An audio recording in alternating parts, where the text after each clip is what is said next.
Hello दोस्तों, कैसे हैं आप सभी लोग। Myself Bhavin sir from Sahas institute of commerce, your own personalise high tech digital classes for 11th-12th commerce, FY, SY, TY, BCom, CA and CS all level. दोस्तों, आज के सेशन के अंदर हम लोग बहुत ही ज्यादा important topic from exam point of view discuss करने वाले हैं, और वो है डिफरेंस या फिर distinction between managing director and director. वैसे तो ये डायरेक्टर्स यानी कि board of directors and managing director, उसके बारे में सारी चीजें इसके पहले वाले सेशंस तक हमने कंप्लीट की है। अगर वो सेशन ना देखे हो तो जरूर देख लीजिए साहस एप्लीकेशन से। और उसके बाद ये जो डिफरेंस है दोस्तों, ये एग्जाम पॉइंट ऑफ व्यू से मोस्ट इंपॉर्टेंट है, तो आप लोगों को बहुत ध्यान से समझ लेना है। कम से कम 3 बार इसको आप अपनी नोटबुक में लिखोगे।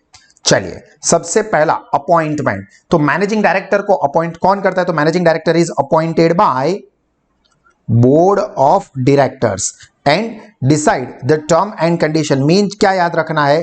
कौन अपॉइंट करता है? Board of directors. जबकि डायरेक्टर्स को कौन अपॉइंट करता है? Director is appointed in annual general meeting, यानी कि बोर्ड जो शेयर होल्डर्स होते हैं वो, यहां पर आप लिख सकते हो share holders, annual general meeting या तो फिर शेयर होल्डर्स।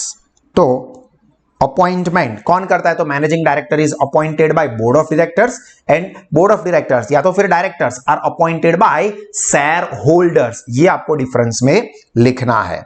देन टर्म, तो मैनेजिंग डायरेक्टर जो होते हैं वो 5 इयर्स के लिए अपॉइंट किए जाते हैं। Managing director is appointed for 5 years whereas director has to retire as per the rotation. हालांकि ये पॉइंट मैं आपको सजेस्ट नहीं करूंगा, क्योंकि अगर आपको डायरेक्टर का टर्म पता हो तो वो भी नेचुरल टर्म पे तो 5 इयर्स ही होता है, ठीक है।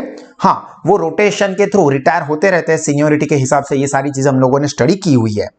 पोजीशन, तो managing director is one of the director and he execute day to day work, whereas director is elected by shareholders and he manages the company। Main चीज क्या है? Execute day to day work और ये manage the company. जो position होती है वो managing director की हाईएस्ट पोजीशन होती है, एम्प्लॉय होता है। ये भी आप लिख सकते हो कि managing director is the employ of company, employee of company, whereas directors are not employees of company. ये भी हम लोग डिस्कस कर चुके हैं। तो ये डिफरेंस के लिए ज्यादा जेन्युइन चीज है, तो इसको आप लोग अपने आंसर में लिखोगे कि managing director is the employ of the company whereas directors are not the employees of the company.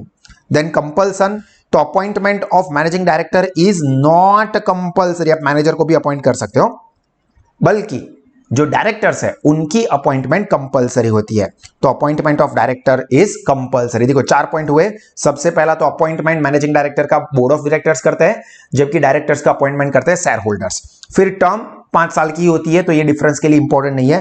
Position, तो managing director is the employ of the company whereas directors are not an employees of company.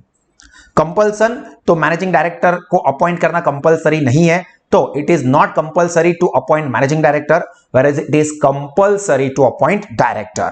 Then function, तो managing director carry out day to day administration, ये main चीज है। He has to execute the policies of the board of directors, और directors का काम क्या है? वो पॉलिसी बनाना।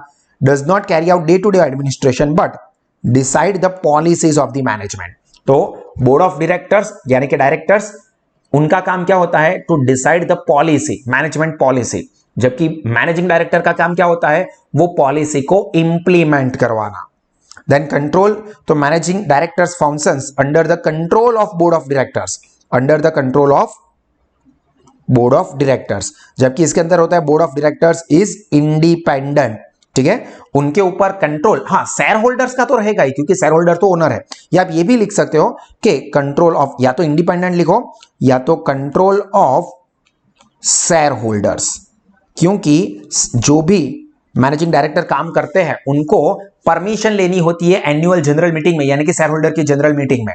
तो यहां पर आप ये भी लिख सकते हो कि मैनेजिंग डायरेक्टर वर्क और functions under the control of directors, यानी कि board of directors, whereas board of directors work under the control of share holders.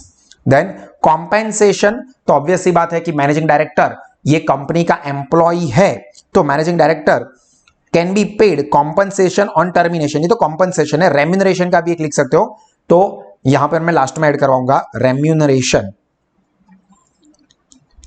Remuneration. तो अगर मैनेजिंग डायरेक्टर की बात करें तो उनको मिलती है salary because they are the employees of the company, जबकि जो डायरेक्टर्स होते हैं उनको रेम्यूनरेशन के तौर पे मिलती है फीस। मैं अभी लास्ट में उसका सेंटेंस बताता हूं। यहां पर कॉम्पेंसेशन, तो managing director can be paid compensation on termination whereas directors have no such right, कोई कॉम्पनसेशन नहीं मिलेगा। नंबर ये इंपॉर्टेंट है। तो मैनेजिंग डायरेक्टर के लिए क्या चीजें कही है, तो person can function as managing director in not more than 2 companies and generally only 1 managing director is appointed, generally ऐसा होता है। पर यहां पर अगर हम डायरेक्टर की बात करें तो director can function maximum 20 companies. हाँ, उसके अंदर प्रोविजन था कि भाई पब्लिक कंपनी 10 से ज्यादा नहीं हो सकती and there must be at least 3 directors in case of public company and 2 in case of private company।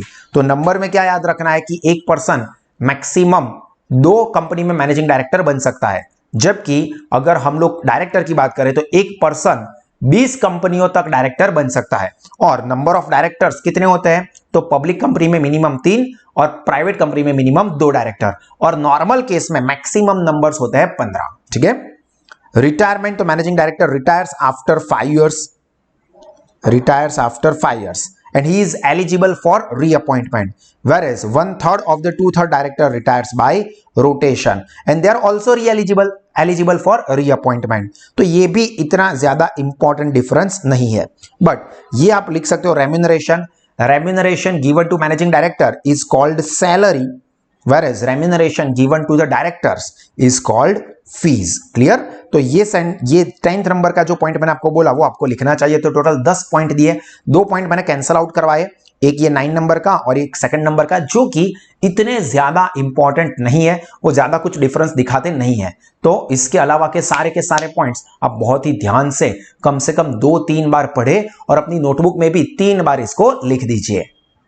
और इसी तरह के और एक्स्ट्रा ऑर्डिनरी एजुकेशंस आप या आपके कोई भी फ्रेंड्स कॉमर्स स्ट्रीम की किसी भी कोर्स के लिए, चाहे 11th 12th FY TY BCom CAS CS कोई भी लेवल के लिए लेना चाहते हैं, तो आज ही गूगल प्ले स्टोर से साहस स्मार्ट स्टडीज ऐप को सब्सक्राइब करें। God bless you all.